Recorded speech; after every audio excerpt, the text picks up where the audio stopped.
back on. We're talking about Homicide. Talk a bit about, again, another ensemble cast. Talk a little bit about the people that made that up. If you want. Well, Andre Braugher, when we cast the show, it was an ensemble show, but Andre Braugher really stepped up fairly quickly as such an extraordinarily gifted actor, so all the writers started to go, oh, well, I'll write for him. No, I'll write for him. So everybody started writing for him. That isn't to diminish how good the other actors were.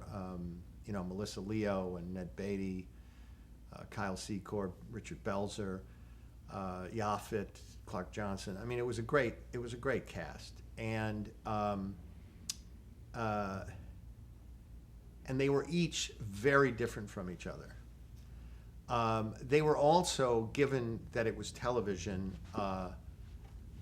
probably the least attractive cast of any show on television, at least certainly at that time. Because, TV, they're always trying to make you, where's the pretty blonde girl, where's the hunky, guy. And we didn't have any of those things. Our hunky guy was Danny Baldwin, but what that allowed us to do is to have real character actors as leads. And so you got the benefit of all of the weight that a character actor brings that sometimes a pretty boy actor doesn't. And what about the stories themselves? How did you construct the stories? Well, in a very haphazard way, we would, Dick Wolf always said that on Law and Order they ripped them from today's headlines, and I always said that we ripped the headlines, stuck them in a drawer, waited till they got yellow, and then took them out and went, okay, what was this story really about? Because there's something about the sensationalism of certain stories that burn bright for a couple of days, but don't really get to the meat of the story. Don't really get to the spirit of what a story is about.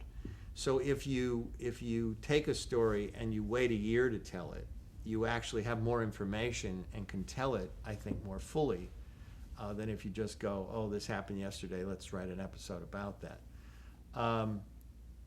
I think the essence of it was that these men and women who were homicide detectives, whereas I get up every day and face a blank piece of paper, they get up every day and face a dead body.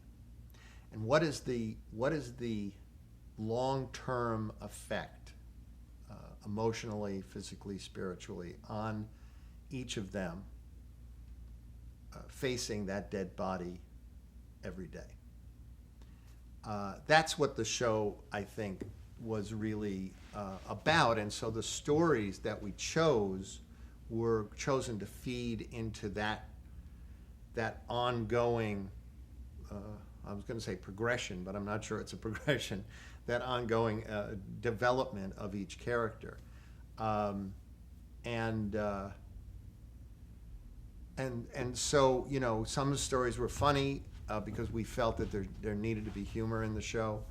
And some stories were brutal because you wanted to see what a human body could degenerate into because of death. We wanted things to be, and then in between it, we also tried to figure out what conversations they would be having in the car on the way to the murder, in the car on the way back, in the squad room having lunch. What were the conversations? I don't often watch the shows that I do because as I said, I want to rewrite them all and reshoot them all. But I caught a scene from a Homicide episode a couple of months ago. It was on, I don't even know what network. And it was like a 5-minute scene, and nobody talked about the murder or murder. It was stuff about life. It was just people who having a conversation, and it wasn't just even about one thing. It was a little, this one was going on a date, and this one was trying to start a business, and this one was talking philosophically about something else. And I watched it, and I was like, whoa, Jesus, you couldn't get away with that now. Because we live in the world of procedural crime dramas where every moment has to be measured by the case, and the case is all that's important. And to us, the case was never important. The case was the least important part of the story. As the series went on, and the viewers and maybe even you learned more about the desensitization, how did that affect the writing and the storylines?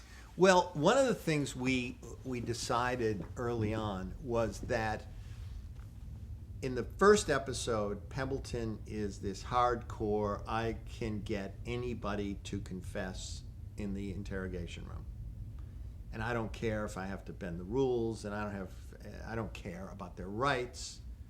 I'm going to get the bad guy. I'm going to send the bad guy away. Kyle Secor's character, Bayless, comes in the first episode, and he's this I'm so excited to be here, working on Homicide. These are the best. These are the smartest people. But he's got an idealism to it. And what we decided was, over the course of the life of the series, that the two of them, because they were partners, would pass each other. And by the end of their individual stories, Pembleton would be, I don't want to go back in that interrogation room, and I don't want to get someone to confess. I don't want that anymore. I can't do that anymore. Bayless ends up murdering somebody. So we wanted the stories to pass each other and kind of reflect on each other, and that's typical of the kind of journeys we devised for the characters. Some less clearly than others, and of course some actors left the show and others characters came out, so you had less time to build those building blocks. Yeah. While we're talking about interrogation, 3 Men and Adina. Talk about that episode. Well, I'll tell you a dirty little secret about 3 Men and Adina. We had gone to, at the time when the show was picked up, the first season, we only had 6. It was picked up for 6. It was later extended to 9.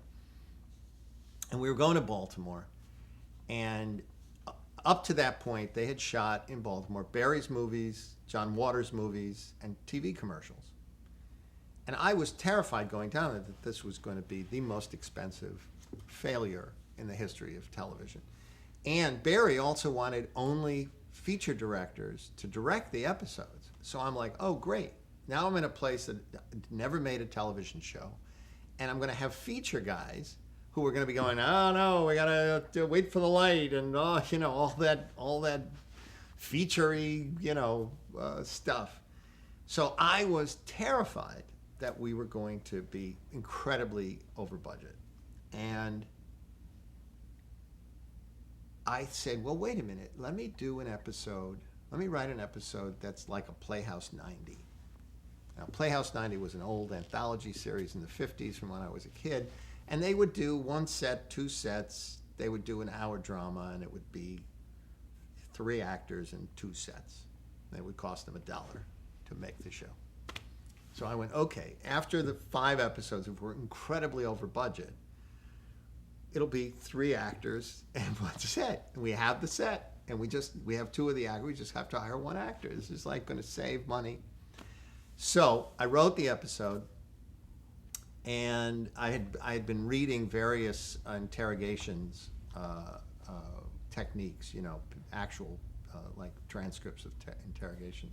I was fascinated by the whole way people deal with each other in the room. Anyway, so I wrote it, and we shot it, and next thing I know, it's nominated for an Emmy, and the next thing I know, it wins the Emmy, and I'm walking up to the stage to get the Emmy, and I think in the back of my head, if these people only knew, I only did this to save money. This was not conceived as art. This was conceived commerce. This is a decision of commerce that they are now honoring as art. So it just goes to show you once again, you never know how something's going to turn out. Yeah, but the writing, I mean, the fact that you have an hour, 3 people in an hour. No, I mean, I appreciate why they thought it should get an Emmy, and believe me, I'm proud of that Emmy. But what I'm saying is, it didn't come out of me going, I'm gonna write an episode that's gonna fascinate people. 3 people in a room. Oh, it's breakthrough television. It wasn't that at all. It was me going, how am I gonna save money? So, that's the irony. I'll talk a little bit about actually the were there any issues of censorship or violence that you had to deal with?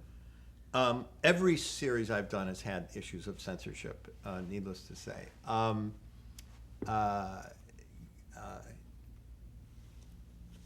I was lucky in that the head of broadcast standards at NBC was somebody who I could work with, named Roz Weinman, and she definitely was the keeper of the gate for NBC. Her job was to protect NBC. There was never a doubt in my mind that her first thought was, how do I protect NBC? But you could have a conversation with her, and you could say, well, this is what I'm trying to accomplish, and she could say, okay, well then why don't you think about it this way? The only story that I ever pulled because she asked me to, she didn't tell me I had to, was a story we wrote a script about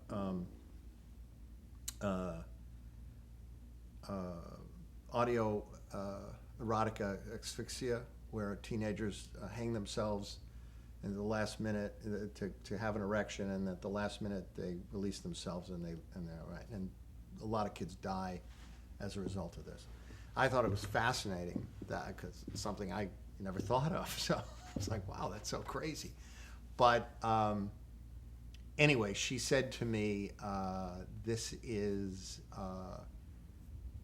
by telling the story, you may encourage a kid to try it. And the minute she said that, I was like, okay, forget about it.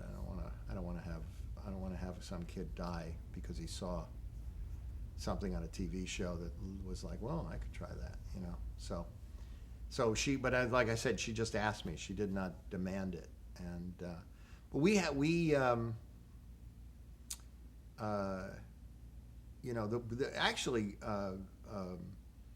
Homicide had less censorship problems, now that I think about it, than St. Elsewhere did, because St. Elsewhere we were dealing with things like mastectomies and testicular cancer, where the networks freaked out. When we did an episode about testicular cancer, because the word testicle had never been said on television before, ever.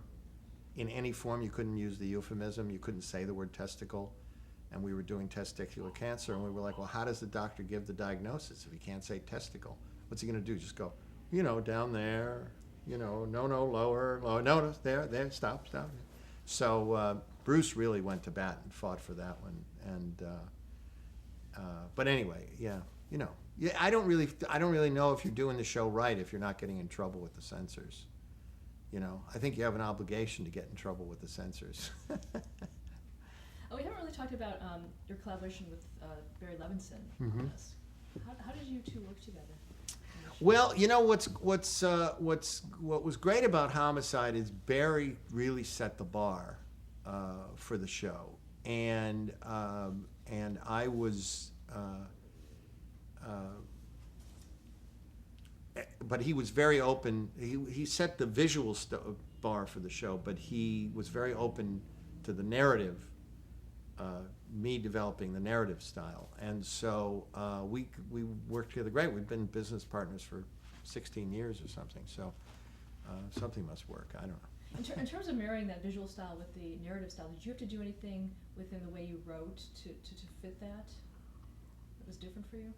No, not really. I think the visual style. I mean, Barry's point was that if you're not going to have a gun battle and you're not going to have a car chase, then the movement of the camera, this handheld thing, and the jump cutting is what's going to give the episode a kind of an energy. And so we didn't write it any different. They just shot it different, and then we edited it different. You know, we would repeat stuff, but in terms of the storytelling, we didn't really. We weren't worried about that. We were worried about saying, okay, what are we trying to say this week, and what's the best way to say it? You know, is it one big story? Is it two stories? Is it four stories? You know, how do you intercut them? Okay. Oh, one other episode I want to ask you about was the subway. Yes. The subway was Jim Yashimura, who was one of our writer-producers, was watching the show on HBO. I want to say Taxi Cab Confessions. I think that was the one. And on it, there was a guy from New York who talked about how people fall through at the subway from the platform when the train is coming in, and they fall through between the two, and their bodies get turned around, and basically their heads are facing this way and their feet are facing that way, and they have 45 minutes to live when this happens. And it evidently happens a lot more than any of us, certainly people who live in New York and take the subway all the time, want to think about. Anyway, Jim saw that and he went, wow, that would make an incredible episode, because it'd be the first time on the show where our homicide detectives are interviewing the murder victim. And when he said that to me, I was like, dude, just go write it, you know. And we got Baltimore fortunately has a subway, so we were able to use that, and they gave it to us. We had to shoot it like 4 o'clock in the morning, but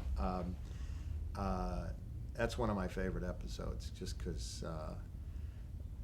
And again, it's totally arithmetical to any other episode we did. I mean, it's its own unique piece of storytelling that, which I think makes it exciting. How did the series actually go off the air? We were in danger of being canceled, like St. Elsewhere, every year, and we kept surviving. And then one year, NBC decided that the way to get ratings on a Friday night at 10 o'clock was not to do a serious drama, but to do a romantic comedy. So they bought a British series, the name of which I have forgotten, and they adapted it into an American series. And they canceled us, and they put this show on, and it lasted 3 weeks. I'm never one of these people who revels in other people's failures, but that was one time I was very happy. The other thing that happened, and this is again probably something I should wait 25 years to tell, but by that point, Don Ohlmeyer had gone, and Warren had gone, and the net was being run by a guy named Scott Sasa, I think was his name. And he called me in New York, and he said, you have to come to LA for a meeting. And I'm like, okay. So I got on a plane, I fly out. We sit down. He says, you want to get the show picked up? Here's what you have to do. You have to take two of the characters, two of the women characters, and they quit Baltimore Homicide, and they moved to South Beach, Florida, and they become private detectives, and they're solving cases in South Beach, Florida, you know, but they dress up in bikinis and things. So he pitches me this idea. It's 5 minutes, and I go, no, I'm not going to do that. And he goes, what do you mean no? I go, no, I'm not criticizing that idea. It's not Homicide. I go make that show. I go, it would be a complete I don't know, it would be like selling out in a way that is just anathema to like just do it. And he was like, so that's your final? And I go, yeah, that's it. I'm not doing it. The meeting is supposed to be an hour. The meeting is now like 5-10 minutes in. So he says, okay, well, I go, hey, I flew out here 5 hours. I got to fly back tonight because we were shooting. I said, I want my hour. So he went, what do you mean? I go, I want you to bring all the press people in. I want you to bring all the marketing people in. I want to talk about, if this show isn't working, I want to know what they can do to help me get more people to watch the show. I figured, fuck it, it was over, so burn that bridge, right? So what was his response? we sat there. He brought everybody in, and we talked. And I'm sure the minute I left, he said, "Fuck this guy," and the show's over. And how'd you find out? Did he call you? Or? Oh no, they never call. You hear it. Somebody calls somebody. But what happened was he got fired right after that, and then the guy that they brought in decided that he wanted to do a 2-hour Homicide movie. That was that was the end of the show, basically. So we got to do a final episode, fortunately. And you also did one of the first kind of internet. Yes, of the show yeah, too, we right? did it. We had a thing called Second Shift, where this was the brainchild of a very talented woman at NBC.com, which was just starting out at the time. And she said, we'd like to do shoot on your set with different actors, and we'd shoot these webisodes, I guess they're called now, but I don't know what they called them back then.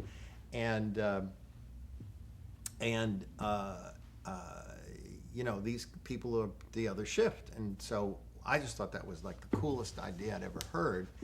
And then what we started to do was we did a story, and they did a story, and some of our actors appeared on their webisodes. And then we wrote an episode that was about the internet, and we brought some of their characters onto the actual show. So it was a lot of fun. I don't know if it meant anything to anybody, but it was the first television show to ever do that. Were people talking to you about it? I mean, it was so new. Yeah. I think people were like, I think people were like, well, what is that? But it was fun. Has the internet been essential in your subsequent shows? No, we did it on Oz. We had a virtual prison you could go to and walk around the prison. But what I love about it is when any of those things, whether it's a book or a internet piece, where it tells another piece of the story. If it's just the same stuff that you could get on TV, then I'm not as interested in participating. But if it's like, well, we're going to take this and then tell it from over here on the internet, then I'm like, yeah, let's try that, because you just want the story to be even more fully told, Do you actively participate then? I try, I try. Well, let me put it this way: I'm active up to the point where I don't want to be intrusive, because the people who do these things are usually very smart and have a whole, they're much younger than me, and so you have to respect the fact that they know what their audience is going to want more than I know what their audience is going to want, because I'm certainly not their audience. So I try to be respectful and just make sure that the integrity of the show isn't being hurt. Let's move to Oz. Okay. Talk about how that show came about for you. Well, I had wanted to do a show about the penal system, and I had pitched various versions of it to various broadcast networks. All of them basically chased me out of the room and said, "Get out of here, this is never going to work." And so I kind of put it in the back of my head, and Rob Keneally, who's a friend of mine, who a very intuitive guy, was over at HBO having a meeting. Now, HBO at the time was not the HBO we know of today. They had no drama series at that time. They were known for showing movies. And they said to Rob, we would like to get into scripted television. and he said, well, do you have an area that you're looking for? And Chris Albrecht said, well, we do very well with our prison documentaries. And light bulb went off in Rob's brain, and he said, well, I got just the guy for you. And he called me and he said, get your ass to California. There's somebody who will actually do a prison show. So I went out and talked to HBO about it, spent about 2 years doing research, going in and out of prisons and stuff, and playing with various versions of the idea. And finally, I gave Chris a script, and he said, let's shoot it. And we shot it, a presentation, like a 20-minute presentation. And we went to Chris's office. Barry and I went to Chris's office and watched the presentation with him, brought him the presentation. Now, that never happens. Never happens in a million years. You sit with the president of a network and watch the presentation with him, or the pilot with him. Anyway, Chris watched it, asked us a couple more questions, said, okay, let's go. Let's do it. And that was it. And we were on six years, and made 8 episodes a year, except one season we made 16. And again, it was a blast. A great cast, an extraordinary cast of actors. And people say to me, oh, you got to go to HBO and you could, language and and that actually wasn't what was the most exciting thing for me. The most exciting thing for me was, because there were no commercials, I didn't have to force those act breaks, the big emotional, ooh, we're going to an act out, oh, it's got to get to a heightened emotional place. And each story within the episode, each character's story within a particular episode, I could tell for any length of time. So one week it could be a story about Beecher that lasted 20 minutes, and the next week it could be, the next piece of Beecher's story could be 2 minutes. There were no rules. And so that, as a writer, was incredibly liberating for me. Incredibly liberating. I mean, beyond anything I had ever experienced in television before, because there truly were no rules, and HBO was wonderfully encouraging in letting me try anything that I thought would work. And they were. Chris Albrecht said to me, I don't care if the characters are likable as long as they're interesting. Now, that was, hearing that out of the mouth of a network executive, I was breathless, because all you ever hear is, I don't think the audience is going to like him. Why does he have to be so mean in that scene? I mean, they're always trying to flatten the character out and make him or her so incredibly likable that there is no dimension to them whatsoever. So that was thrilling. It was thrilling to do that show, and the actors were so courageous and so willing to try anything, and more than that, coming to me going, I think my character, and they would come up with something I would never have thought of, and that was just great. So. Okay, well, going back, so you say you spent 2 years researching prison to get down to what did you get from that 2-year experience that went into the actual world that you Well, created? what I normally, when I do research, like when I followed the homicide unit in Baltimore around, or when I went to hospitals before St. Elsewhere, because I always try to do that kind of research, I always take a little pad and I write down everything. Oh yeah. Oh, what did she say? I decided with Oz that I wasn't going to take a pen and pencil into the prisons with me. That I was just going to let the environment speak to me and let whatever I remembered be what I was supposed to remember. And I have a terrible memory, so the chances of me remembering anything were fairly small. But I just wanted to go with a whole other experience. The other thing was, I didn't want to walk in there. In my experience with doing research. You walk into a hospital and you say to a nurse, I'm going to do a TV series about a hospital. Tell me about being a nurse. They will tell you everything. Everybody has stories. Everybody wants to talk about it. Everybody thinks their life would make a great television series. But I thought to myself, wow, going into a prison, I don't want these guys to think that I am going to steal their lives. I didn't want them to think that because number one, I didn't want them to come after me once they got out of prison. But number two, I also didn't want to, I didn't think that was the point. The point wasn't for me to go, all right, I met a guy and he murdered his cousin over a drug deal. I know those stories. That wasn't the point. The point was to get a sense of the environment and the smell and the sound of the place and the relationships, how people deal with people in prison differently than they deal with each other on the outside world. One guy said to me, I never smile. I never smile because to smile is to show vulnerability. I go, oh, geez, okay. One guy says to me that he hated this guy, and the guy was telling me the story, worked in the kitchen, and he started to ground up glass, and slowly he would put it every day in the guy's food, and eventually cut the glass, accumulated in his system, and again cut his insides out, and he bled to death. And I said to him, I go, geez, didn't that take a long time? And he goes, I'm in prison for life. All I have is time, So it was those kinds of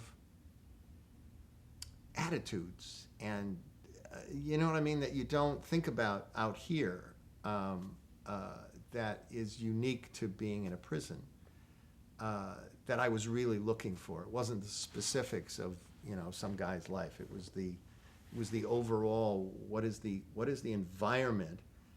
And what I also came away with was that people who commit crimes, most of them commit an extreme act once in their life. They murder somebody, they do it once in their life, maybe more. But it's an extreme act to take someone's life. It's an extreme act. Something most of us are either incapable of doing or it's inconceivable that we would do. So here you take all of these men who have committed, each one has committed an extreme act, put them all in the same building. What do you expect is going to happen? They're all going to be at tea together? They're all going to have like tea parties and you know what I'm saying? You're inviting, the very nature of the penal system is inviting the kind of danger that exists there. And which is unfortunate for them, but very fortunate for me as a dramatist to say, okay, this is a fertile place for a television series. Is there something that you wanted to say, though, in terms of... Not initially. It's funny. Not initially. Over the course of writing the first season, I became very aware that the series was about retribution and redemption. And that's really what the whole series was about. When is redemption a possibility? And how hard is it to redeem oneself? And when is retribution justified? And is it ever justified? So those were the themes of the show for the entire run of the show. And you know, well, yeah. Did you get feedback from people that were in prison that have Yeah, seen this? yeah. What did they say? We got extraordinary feedback from COs, correctional officers, but also from prisoners. I started to become like the most popular pen pal. Mostly it was guys saying, I saw the show and that guy, I'm in for the same thing that guy's in for, and I was wrongly convicted. I never met anyone in prison who was guilty. And so everybody would, can you help me with my case? You know, and I would write back and say, look, I'm not a lawyer and I don't know anything about anything. And we made that story up. So I'm sorry, it was similar to your story. And, you know, but it was fascinating to me that the kind of response that we got from people who work in the penal system. It was also remarkable to me the response the show got in general from the HBO audience, because I tend not to write for the audience. I tend to write what do I think is interesting, and I hope other people think it's interesting too.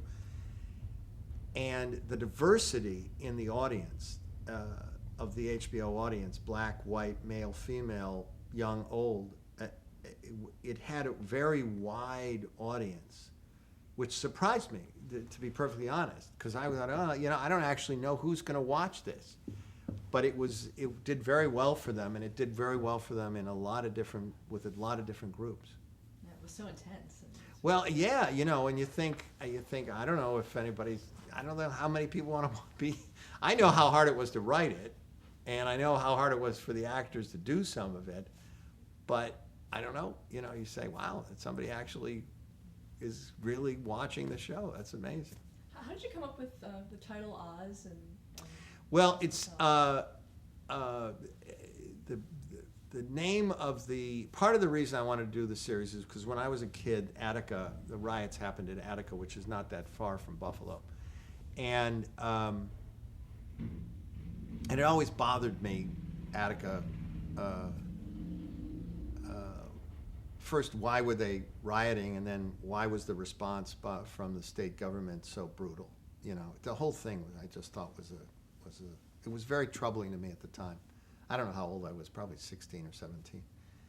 Anyway, the name of the warden at the time was Oswald. So that's where the name came from.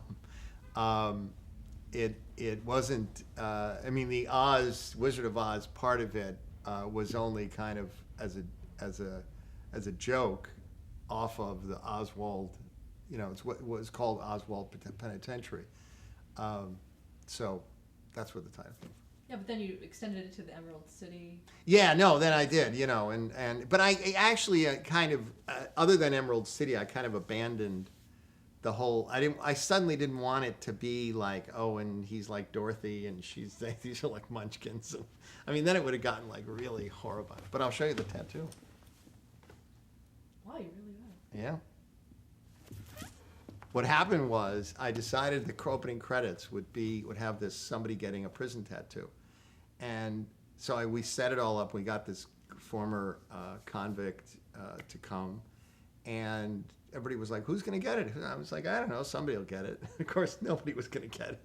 So I said, "Well, fuck you all. I'll get it." And so I got the tattoo. And it was filmed. That was the blood running. The blood was my blood. I bled from my show. Not many executive producers will say that. Well, and going back to the Emerald City, is that something? Where did that come from in terms of real prison life? Is that? Well, there are a couple of there is no actual prison that looks exactly like Emerald City, but there are a lot of modern prisons. One of the things I wanted to do was to have the new prison built next, as an extension, an annex to the old prison, because I wanted the two cultures to be literally slammed up against each other. But that's not the way it actually is. Most of the new prisons are separate facilities, and the whole idea of, which is true, of creating a different kind of communal space where everybody can see everybody. The glass wasn't, I didn't see a place that had glass, but a lot of the places had much more open windows, so that not only could the prisoners see each other, but the CEOs could see everything that was going on, even in the cells. One guy did say to me at one of the prisons I went to in Colorado, I think it was, I said, well, this place is so clean and it's so modern. This must be the place everybody wants to come to. And he said, oh no, it's total opposite. because they've taken away the one last thing we had, which is our privacy. So it's actually a worse punishment to be in this place. And I was like blown away by that. So it made me even want to more do it, you know, the way we did it. So. And talk about Augustus Hill, the use of an omniscient narrator. Well, it's funny, you know, in Homicide, we would, as I said, we would have in the car coming and in the car going from the murder scene, we would have these scenes where the two of the detectives would have these philosophical discussions about life and death and taxes or whatever.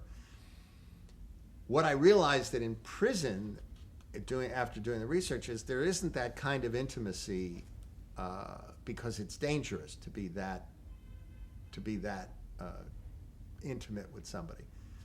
So I thought, well, but thematically, I want somebody to be articulating what the point of the episode is, you know.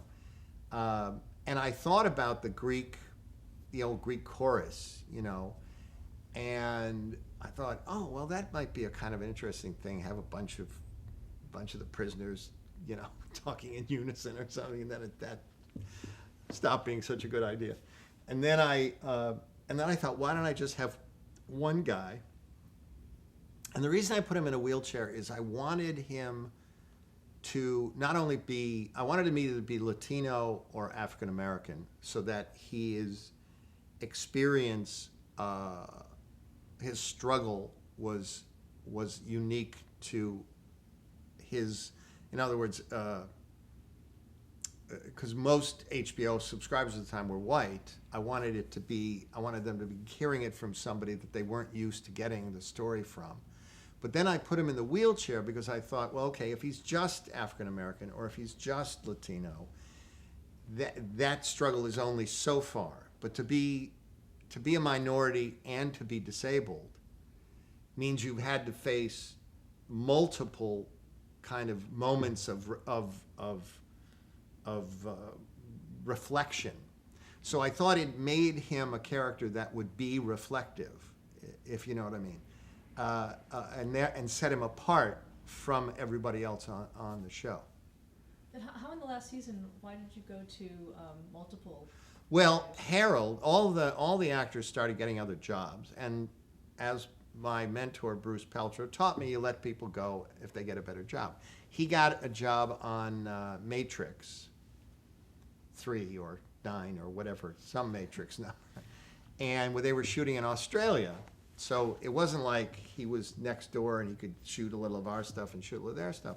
So I had a long talk with Harold Perrineau, the actor, and I said, look, I'll write as many of these before you leave, and we'll shoot a whole bunch of them for different episodes. And then when you can come back, we'll shoot some more. But I may get to the point where I need other people, so I'm going to create it so that all the dead people, because by that point his character had died. So I thought, well, okay, this is now reflections from hell, you know. This is life on the other side, coming back to comment on Oz. So that's why it was a practical reason. How do you you know, I could have forced him to stay, but I thought, well, why am I going to take a big feature film away from a guy who's been stand-up, you know, he'd been stand-up the whole time we'd done the series. So, you know, I was, and it's, you know, and it was kind of good to also to mix it up the last season. Yeah, did you know it was the last season that you? Yes. What happened was HBO came to me and said, you know, do you want to do one more season or 2 more seasons? And I thought about it and I went, you know, I know I have another season in me. I don't know if I have 2 seasons in me, because the God's honest truth, by that point, writing the show was really starting to haunt me. I would finish writing the 8 episodes, and then normally when I finish writing something, I go right into the next thing, and totally different, you know, and I'm all like, fine, put that one away, come over to this one. Oz wouldn't let me go. It just was constantly following me and constantly talking to me and saying, well, what about this? And I'd go like, well, I'm done. Leave me alone. I'm over on this one now. So as we got to that season, the start of the 6th season, I went like, you know what? I just got to stop doing this. So I'll just do one more, and that'll be the end of it. Now, of course, I wish we had done a couple more seasons because I missed the show. It was a lot of fun to do it, and you know, I guess part of me was also worried about. I loved the cast so much, and I worried that by doing like another season or two, it would truly get to be kind of self-parody, because how much could possibly more happen to these guys? I mean, I started to go like, oh, come on, you know. So I think part of it was going like, let's go out while I'm feeling good about it, as opposed to overstaying our welcome and us sitting there going like, what are we doing here? So, where was it shot? around the corner on 14th and 9th Avenue, in the old Nabisco cookie factory. So.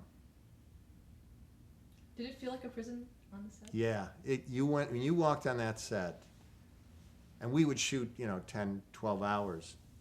You would walk on that set, and 12 hours later you'd walk off, and you were literally like, oh, I'm free. And what was great about the cast was when they were working together, they were very intense, but they would go bowling together, they'd go out drinking together.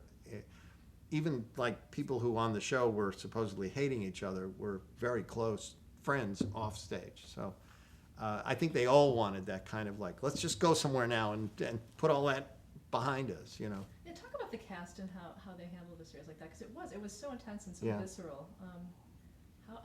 Well, the cast came together 3 ways. Some of the actors, like Lee Tergesen and Dean Winters, I had worked with, and I wanted to write parts specifically for them. Some of the actors, like B.D. Wong and Rita Moreno, I'd always wanted to work with, and so I talked to them, and they said, yeah, I'll do it.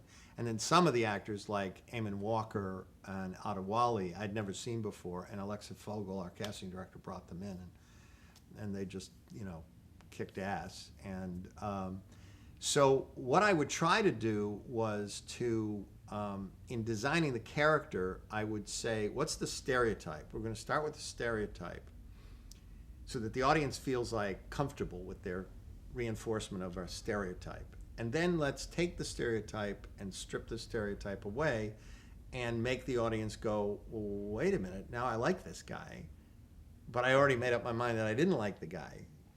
And then bring the audience through that, and then have the character do something to make them go, oh, no, I hate him.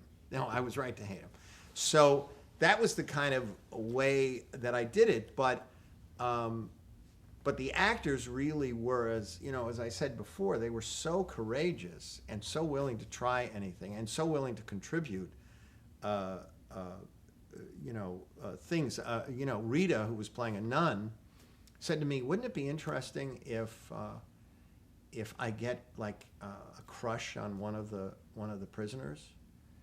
And I'm a psychologist and I'm a nun, and it's the totally wrong thing for me to do, but wouldn't that be great?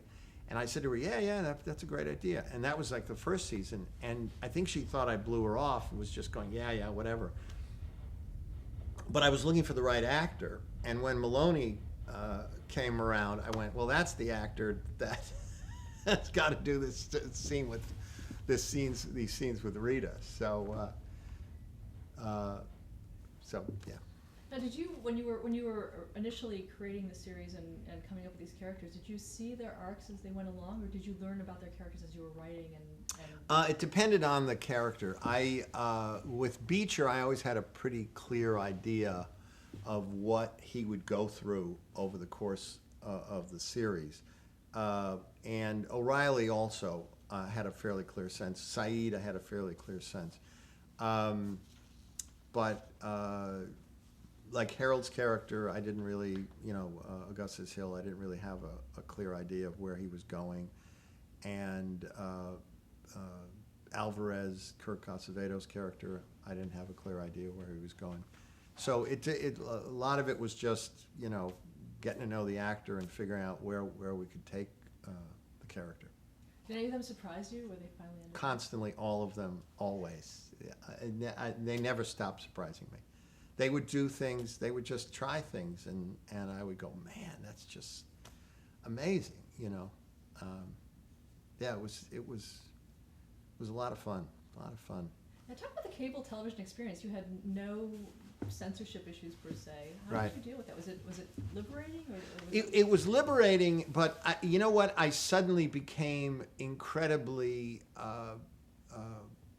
self-regulatory, I guess you would say. I mean, in the sense, I obviously, if you've watched us, I never really pulled back any punches, nor did HBO ever encourage. I mean, they encouraged me to go further. You know, because coming from broadcast, I was kind of like a beaten child, and they would go, "You can do anything you want." Yeah, no, you don't really mean that. No, we really mean that. No, you don't. And it took me a while to really believe that they wanted me to really tell the story. like, Not what did they encourage you to do? well, just in terms of like for example, when in the pilot, Beecher gets the tattoo. You know, the Nazi puts the tattoo, the swastika on his ass. I had him show somebody that he got the tattoo, but I didn't actually show the getting of the tattoo, because I was like being like a prude. Maybe you thought you'd have to do it. Well, yeah, no, but they said, well, shouldn't we see the tattoo? Get him getting the tattoo, and I was like, okay, great, I'm all for that, you know. So it was things like that. And when it went off the air, what was your next? What were you going to do? I was going to go to Italy and write epic poems. That was it's always my goal. We did a show. Barry and I did a show. We've done a couple series. None of them have lasted. We did a show called The Beat with Mark Ruffalo, and there was about 2 beat cops in New York. And then we did a show called The Jury, which we were trying to reinvent the courtroom drama. And I still like the show, but what do I know? And then we did Bedford Diaries with Julie Martin, who I adore. Julie was originally my assistant on St. Elsewhere, and became a writer-producer on Homicide, and then created Bedford Diaries. So then, and now we're doing The Philanthropist. So. Well, there's one in between, Strip Search. Strip Search was a movie, and Strip Search was that's a whole that's another hour conversation. I had this idea after the Patriot Act was passed. I'm a big Bill of Rights guy, and I actually read the Patriot Act, which most Americans, and certainly none of the senators who voted for it did. And I was pretty much shocked by the rights we had given up. And so I thought, I'm going to write something about this. And what I wanted to do was to write a movie in which we see a young American woman, played in the movie by Maggie Gyllenhaal, who is in China being interrogated by a Chinese official. And we see an American FBI agent, played by Glenn Close, interrogating a young Muslim male. And all the dialogue is the same dialogue. That was the conceit of the thing, was when we are appalled by the treatment of this American woman by those evil Chinese people, but we celebrate the torture of a Muslim because we have rights, that we have the right to do that somehow. And so anyway, we shot the film. Sidney Lumet directed it, which was wonderful working with Sidney Lumet. I mean, talk about another, been there, done everything, just extraordinary, gifted, wonderful gentleman. and HBO watched it. Colin Callender was very supportive of it, but as it moved up the food chain at HBO, people got nervous because it basically accused America of torturing. And you have to realize this was 5 years ago, and when nobody was talking about any of this stuff. And HBO decided to basically disappear the movie. They showed it once on a Tuesday at 9:30, did no press. They didn't send it to any critics. They just wanted it to go away, but they felt compelled to show it once. A week later, the story of Abu Ghraib broke, and suddenly what I had just made up was true. And I immediately called HBO and I said, so now you're going to show the movie? And they went, no. I don't know why. I don't know if they had worried that they would now look like chickens because they had pulled the movie and now that it was more of a reality. I don't know. I will say this. In the 5 years since they did this, they have been incredibly apologetic to me. And they recently, on the 5th anniversary of Abu Ghraib, showed the movie for the first time since the one time they showed it. So, anyway, it was a shocking experience and a terrifying experience because you start to say, well, this is exactly what I'm afraid of.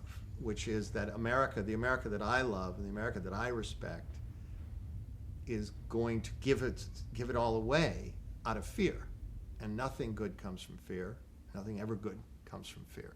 And so if I no longer have the right to create something that talks about the times we live in without being kind of abused for it, then you say, man, where have we ended up? I mean, fortunately, the great thing about this country is we work all this stuff out and we actually correct the mistakes we make to a certain extent. And I think we're in that process of correction now, in 2009 that we weren't in, 2002. Were you in New York on September 11th, 2001? I was up writing, and I have this little writing room up at the top of the house, and my phone rang, and a friend of mine said, they're bombing New York. And I was like, what are you talking about? And she said, they're flying planes and bombing New York. So I turned on the TV, and I started to see what was going on, and I went out to my deck. I have a deck in the front of the back of the building. In the back deck, I could see the World Trade Center. And I actually saw the second tower fall with my own eyes. And to this day, I think it was a movie. To me, it's very rare when you see something real and your brain cannot register it. It just doesn't register it. If I see on TV the buildings smoking, I do this. I just have this like thing, and it's the most. It's as if how like in the old movies where there'd be a ghost. Somebody be sitting there talking to somebody, and then somebody disappear, and the person goes boo. That's the way I feel about it. It's like I go like, well, no, that couldn't. People don't disappear. Buildings don't disappear. They don't disappear. They just don't disappear. And as it turned out, I knew I know a lot of firefighters, and a guy. I knew 5 firefighters who died, and I also went to grade school and high school with the guy who worked in the building who died. And I also knew a couple that was on one of the planes. So it was all in all, and it was the day before my 50th birthday. Talk about perspective about, okay, not so bad turning 50 to. So it was, yeah, it was a time. Stop there to change the tape.